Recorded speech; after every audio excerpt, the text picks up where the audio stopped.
আকাশবাণী আগরতলা। নমস্কার শ্রোতা বন্ধুরা, আপনাদের সবাইকে স্বাগত জানাচ্ছি আমাদের আজকের সাপ্তাহিক আলোচনা অনুষ্ঠানে। আমরা পরিবেশ নিয়ে আজ কথা বলবো। পরিবেশকে আমরা কিভাবে সুন্দর রাখতে পারি। আমাদের সঙ্গে আজ আলোচনায় রয়েছেন জয়েন্ট ডিরেক্টর ট্রেডা বিদ্যুৎ দপ্তর শ্রী দেবব্রত শুক্ল দাস। স্যার, আপনাকে আকাশবাণীর আজকের আলোচনায় স্বাগত জানাচ্ছি। নমস্কার স্যার, প্রথমেই তো আমরা বলছিলাম যে পরিবেশকে আমরা কিভাবে সুন্দর রাখতে পারি বা পরিবেশকে কিভাবে আমরা স্বচ্ছ রাখতে পারি। আমরা সবাই জানি আওয়ার ফিউচার মানে আমাদের যে আর্থ সেটা হচ্ছে আমাদের ভবিষ্যৎ, এবং সেটাকে আমরা রিস্টোরেশন করতে হচ্ছে কেন? আমাদের ভবিষ্যৎ প্রজন্মের জন্য। আজকে ভাবনাটা এই কারণে আসছে, আমরা সবাই জানি আজকে গ্লোবাল ওয়ার্মিং, বিশ্ব উষ্ণায়ন, জলবায়ু পরিবর্তন, এর ফলে আমাদের পরিবেশের যে বিশেষ মানব সমাজ পরিবেশ যেভাবে বিধ্বস্ত হচ্ছে, আমাদের ভবিষ্যৎ প্রজন্মকে টিকে রাখার জন্য আজকে রিস্টোরেশনটা অত্যন্ত প্রয়োজন। গ্লোবাল ওয়ার্মিং যে কারণে হচ্ছে এটা আমরা সবাই জানি। এটা হচ্ছে একমাত্র আমাদের পৃথিবীর উষ্ণতা বেড়ে যাচ্ছে, এবং এর ফলে আমাদের যে সংকটগুলো সামনে এসে দাঁড়াচ্ছে সেটা হচ্ছে আমাদের ভবিষ্যতে খাদ্য সংকট দেখা দিচ্ছে। আমাদের জলবায়ুর মধ্যে দেখা যাচ্ছে যে এখন সাইক্লোন আসছে, বড় বড় সাইক্লোন, যেখানে বৃষ্টি হওয়ার কথা সেখানে বৃষ্টি হচ্ছে না। যেখানে আমাদের এখন ফসল হবে এখানে দেখা যাচ্ছে যে আমাদের বৃষ্টি নেই, সেখানে পুরো আমাদের মাটিগুলো একবারে শুকিয়ে গেছে। সেই কারণে আমাদের খাদ্য অভাব দেখা দিচ্ছে। দ্বিতীয়ত, আমাদের কিছু অজানা রোগের সৃষ্টি হচ্ছে। এটা একমাত্র জলবায়ু পরিবর্তনের জন্যই। কিছু কিছু জীবাণু নতুন করে সৃষ্টি হচ্ছে এই জলবায়ু পরিবর্তনের সঙ্গে। এখন মানুষ বিশেষভাবে বিভিন্ন বিষয়ে বিভিন্ন জীবাণুতে আক্রান্ত হয়ে, ভাইরাসে আক্রান্ত হয়ে, রোগাক্রান্ত হয়ে যাচ্ছে। কাজে আমাদের ভবিষ্যৎ প্রজন্মকে সুরক্ষা করার জন্য আমাদের এই জলবায়ু পরিবর্তন সেটাকে আমাদের রোধ করতে হবে, এবং রোধ করার জন্য আমাদেরই পদক্ষেপ নিতে হবে। বায়ুমণ্ডলে কার্বন ডাই অক্সাইডের বৃদ্ধিটাই এই ক্লাইমেট চেঞ্জের একমাত্র কারণ আমরা সবাই জানি। শুধু কি গাছ লাগানো, ইকো পার্ক তৈরি করা, পরিবেশ পরিচ্ছন্ন রাখাই কার্বন উপশমের একমাত্র কারণ হতে পারে, নাকি অন্য কোনো উপায় রয়েছে? কি মনে হয় আপনার? হ্যাঁ, এটা আপনি ঠিক বলেছেন। আমরা সাধারণভাবে জানি যে গাছ লাগাতে হবে। কেন গাছ লাগাতে হবে? কারণ আমরা জানি এই যে কার্বন ডাইঅক্সাইড কথাটা বললেন, কার্বন ডাইঅক্সাইড এটা এমনই একটা গ্যাস, এটা কি করে আমাদের যে সূর্য থেকে যে আমাদের রশ্মিটা আসে সেটা রিফ্লেক্ট হয়ে যায়, কিন্তু এই কার্বন ডাইঅক্সাইড সেটাকে কিছুটা আটকে দেয়, যে কারণে আমাদের পৃথিবীর তাপমাত্রাটা বেড়ে যাচ্ছে। তো এই কার্বন ডাইঅক্সাইডকে উপশম করতে হবে আমাদের। তো গাছ লাগালে সেটা উপশম হয়, কারণ গাছ কার্বন ডাইঅক্সাইডকে শোষণ করে এবং অনেকটা কার্বন ডাইঅক্সাইড বায়ুমণ্ডল থেকে কমিয়ে দেয়। কিন্তু এর ছাড়াও আরো অনেক উপায় আছে। যেমন আমাদের দৈনন্দিন জীবনে চলতে গেলে আমাদের শক্তির প্রয়োজন, বিদ্যুতের প্রয়োজন। আর আমরা এই বিদ্যুৎটা কোত্থেকে আনি? আমরা আমাদের যে জীবাশ্ম সম্পদগুলো আছে, তেল, গ্যাস, এগুলো পুড়িয়ে আনি, কয়লা পুড়িয়ে আনি।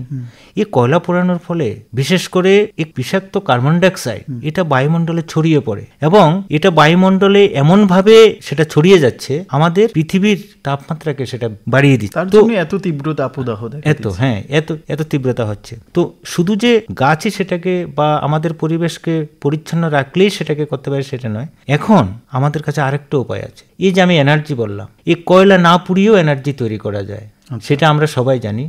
সেটা অন্য কোনো সোর্স থেকে। সেই সোর্সগুলো হচ্ছে আমাদের সূর্য, জল, বায়ু, এগুলিকে বলে রিনিউয়েবল সোর্স। মানে এগুলি থেকে শক্তি উৎপন্ন করা হয়, আবার ব্যবহার করা হয়, আবার রিনিউ করা যায়, নতুন করে আমরা উৎপন্ন করতে পারি। কিন্তু এখানে বিশেষত্ব হচ্ছে এই বিদ্যুৎ উৎপন্ন করতে গেলে আমি কয়লা পোড়ালে যেমন ধোঁয়া উৎপন্ন, বার্ন করতে হয়, পোড়াতে হয়, কিন্তু এগুলিকে পোড়াতে হয় না। যে কারণে পোড়াতে হয় না, ধোঁয়া হয় না, কাজে পরিবেশে কার্বন ডাইঅক্সাইড ছড়ানোর কোনো সুযোগই নেই, যে কারণে এটা হচ্ছে পরিবেশ বান্ধব। এখন শুধু আমাদের ভারত সরকার নয়, সারা পৃথিবীতে এই রিনিউয়েবল এনার্জিকে আরো বেশি পরিমাণে মানুষের কাছে পৌঁছে দেওয়ার জন্য রিনিউয়েবল সোর্সগুলোকে ইউজ করে শক্তি উৎপাদন করে এগুলিকে মানুষের দৈনন্দিন ব্যবহারে আনার জন্য বিশেষ এক গবেষণা চলছে, ব্যবহারিক প্রয়োগ চলছে। তো সেটা হচ্ছে রিনিউয়েবল এনার্জি, যেটা একটা অন্য উপায়। আমরা কনভেনশনাল এনার্জিকে ছেড়ে, প্রচলিত শক্তির উৎসগুলোকে ছেড়ে নতুন উৎসগুলোকে, রিনিউয়েবল উৎসগুলোকে যত বেশি পরিমাণে ব্যবহার করতে পারবো, ততই আমাদের বায়ুমণ্ডলে কার্বন ডাইঅক্সাইডের পরিমাণটাকে আমরা নিঃসরণ অনেকটাই কমিয়ে দিতে পারবো। ভারত সরকারের এই ক্লাইমেট চেঞ্জ যে হচ্ছে, এই ইস্যুতে কোনো রিনিউয়েবল এনার্জি সম্পর্কিত কোনো পলিসি বা কোনো অ্যাকশন প্ল্যান কি রয়েছে? ভারতবর্ষ এটাতে আমি বলি যে পাইনিয়ার মানে অগ্রগামী একটা ভূমিকা নিয়েছে।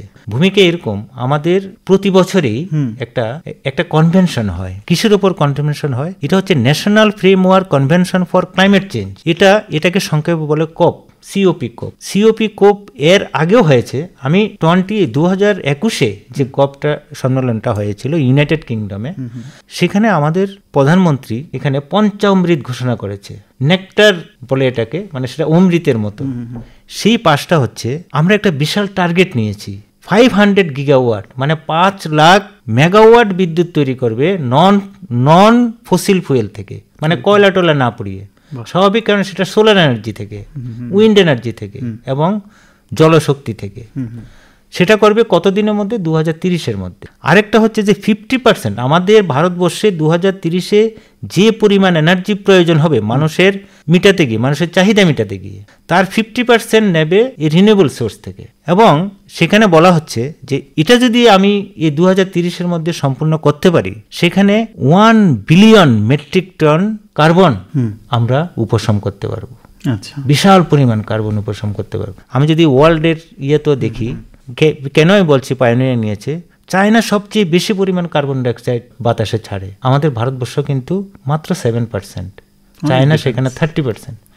তো আমাদের ভারতবর্ষ একটা বিশাল টার্গেট নিয়েছে। চতুর্থ যে পঞ্চমৃতটা নিয়েছে সেটা হচ্ছে যে 45% কার্বন ইন্টেন্সিটি ইকোনমিক দিক দিয়ে কমিয়ে দেবে।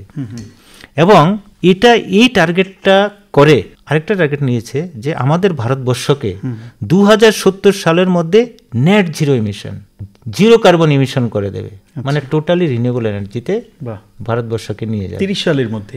এটা হচ্ছে 2070 সালে, কিন্তু 30 সালের মধ্যে 5 লাখ মেগাওয়াট বিদ্যুৎ উৎপন্ন করবে সোলার দিয়ে, যেটাতে কোনো কার্বন ইমিশন হবে না। ভারত সরকার আমরা জানি পিএম সূর্য ঘর একটা নতুন স্কিম ঘোষণা করেছেন, তো সেই স্কিমটা পরিবেশের জন্য কতটা উপকারী কি মনে হয়? হ্যাঁ, সেটা অনেকটাই উপকারী। এই পিএম সূর্যঘর স্কিমটা হলো যে আমাদের প্রতিটা বাড়িতে আমাদের ছাদ আছে, আমরা অনায়াসে সোলার মডিউল বসিয়ে সেখানে বিদ্যুৎ উৎপন্ন করতে পারি, মানে কনভেনশনাল বিদ্যুৎকে আমরা ব্যবহার করব না। সেটা টার্গেট নিয়েছে 1 কোটি মানুষকে আমরা দিতে পারবো, 1 কোটি পরিবারকে। তো 1 কোটি পরিবারের মধ্যে যদি আমরা এই সোলার জেনারেশনটা মানে 100 মেগাওয়াট করতে পারি, গিগাওয়াট করতে পারি, সেখানে দেখা যায় যে আমাদের কার্বন ইমিশন অনেকটা কমে গেছে। তো সেটা তো একটা পরিবেশের উপর একটা বিরাট বড় মানে আমাদের উপকার হচ্ছে, যেটাতে আমরা সোলারের সাহায্যে বিদ্যুৎ উৎপন্ন করে আমাদের বাড়িতে আমাদের বিদ্যুৎ উৎপন্ন করব, যেখানে কোনো আমাদের কার্বন ইমিশনের কোনো প্রশ্নই নেই। ঠিক ঠিক। ভারত সরকারের পাশাপাশি আমাদের রাজ্য সরকারও তো নানান পদক্ষেপ নিচ্ছে, তো রাজ্য সরকারের গৃহীত পদক্ষেপগুলি সম্পর্কে আপনি যদি তুলে ধরেন। আমরা ভারত সরকারের পাশাপাশি রাজ্য সরকারেও অনেক ধরনের পদক্ষেপ আমরা নিয়েছি। এর মধ্যে আমরা 20 মেগাওয়াট সৌর বিদ্যুৎ উৎপন্ন করছি বিভিন্নভাবে, যে solar street light, solar power plant, solar grid connected power plant. এবং এবার যে আমরা টার্গেট নিয়েছি, আমাদের ত্রিপুরা রাজ্যে যতগুলো সরকারি অফিস আদালতগুলো আছে, এই সমস্ত অফিস আদালতগুলোতে আমরা সোলার পাওয়ার প্ল্যান্ট বসিয়ে বিদ্যুৎ উৎপন্ন করব, যাতে আমরা কনভেনশনাল বিদ্যুতের ব্যবহারটা অনেকাংশেই আমরা কমিয়ে দিতে পারি। এতে আমাদের দেখা যাবে আমাদের রাজ্যের ত্রিপুরা বিদ্যুতের কোনো ঘাটতি হবে না, এবং green energy, green and clean energy আমরা ব্যবহার করব, এবং সেখানে দেখা যাবে যে আমাদের ত্রিপুরা রাজ্য একটা সবুজায়নে পরিণত হয়ে যাবে, যেখানে আমরা এই সোলার এনার্জি যেভাবে আমরা ভবিষ্যতে আমরা টার্গেট নিয়েছি। আমাদের যে টার্গেট আছে 2030 সালের মধ্যে আমরা 500 মেগাওয়াট বিদ্যুৎ আমরা তৈরি করব আমাদের ত্রিপুরাতে।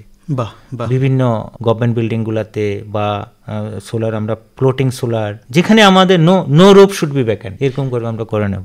জনসাধারণকে সচেতন করার জন্য কিভাবে কাজ করছেন আপনারা? জনসাধারণকে সচেতন করার জন্য আমরা আমাদের একটা ইনফরমেশন অ্যান্ড পাবলিসিটি প্রোগ্রাম আছে। সেই প্রোগ্রামের মাধ্যমে আমরা বিভিন্ন হোর্ডিং বা আমরা বিভিন্ন পঞ্চায়েত লেভেলে গিয়ে বিভিন্ন ধরনের ফার্মার বা বেনিফিশিয়ারিকে এই সোলার এনার্জি সম্পর্কে আমরা ওদেরকে বিভিন্নভাবে প্রশিক্ষণ দিচ্ছি। আরেকটা আমাদের স্কিম বলছি, যেমন সৌরশক্তি চালিত পাম্প, যেখানে আমাদের এগ্রিকালচারে আমাদের যেখানে জমি হচ্ছে না, জলসেচের প্রয়োজন, সেখানে আমরা সোলার পাম্প বসিয়ে এগ্রিকালচারকে আমরা এগিয়ে নিয়ে যাচ্ছি। জনসাধারণকে আমরা বোঝাবার জন্য বিভিন্ন টক শো এবং বিভিন্ন ধরনের আমরা টিভিতে অ্যাডভার্টাইজমেন্টগুলো দিচ্ছি। বিভিন্ন পঞ্চায়েত লেভেলে যে মিটিংগুলো হয় সেখানে আমরা এগুলো সম্পর্কে আলোচনা করছি, যাতে রিনিউয়েবল এনার্জির ব্যবহারটা মানুষের মধ্যে আমরা বেশি পরিমাণে সম্প্রসার করতে পারি। আমাদের আলোচনা প্রায় শেষ মুহূর্তে।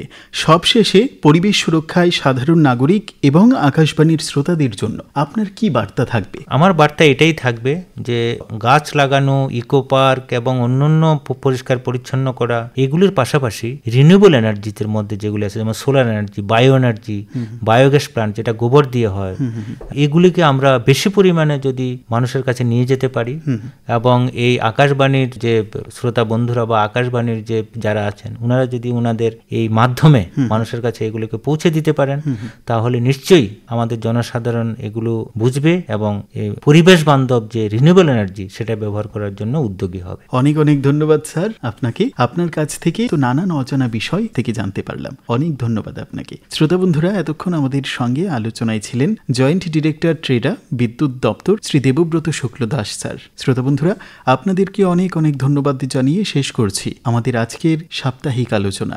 নমস্কার।